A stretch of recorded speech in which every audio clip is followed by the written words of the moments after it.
ব্যাপকভাৱে আয়োজন কৰা হৈছিলে সেইমতে খুব নিয়াৰিকৈ আমি আয়োজক সমিতিয়ে গ'ল বুলি ভাবি লৈছোঁ।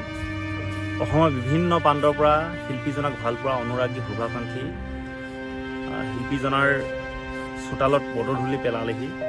কিছুমান হয়তো ক'ৰবাতে কষ্ট পাইছে, কোনোবাই হয়তো এমুঠি অন্ন সিদ্ধিও ল'বও নোৱাৰিলে যান জঁটৰ বাবে, আহিয়ে নাপালেহি।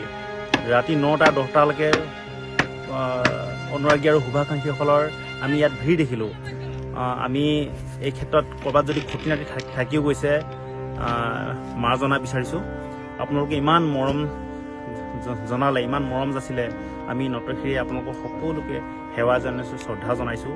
শিল্পীজনাক সদায় অমৰ হৈ থাকিব আপোনালোকৰ হৃদয়ত। আজি আমি চফাই অভিযান কৰিছোঁ। শদিয়াৰ বিভিন্ন যিসমূহ অনুষ্ঠান প্ৰতিষ্ঠানে ব্যক্তি বিশেষে এই অনুষ্ঠানভাগিৰ সাফল্যমণ্ডিত কৰাৰ কাৰণে লাগি আছিলে দিনে ৰাতি একাকাৰ কৰি, তেওঁলোকে অন্তিম মুহূৰ্তত আজি ইয়াত চাফ চিকুণ কৰিছে, চফাই অভিযান কৰিছে। সেয়েহে সকলোকে আমি ধন্যবাদ জ্ঞাপন কৰিছোঁ। শিল্পীজনক আমি এনেকৈয়ে জীয়াই ৰাখিব লাগিব।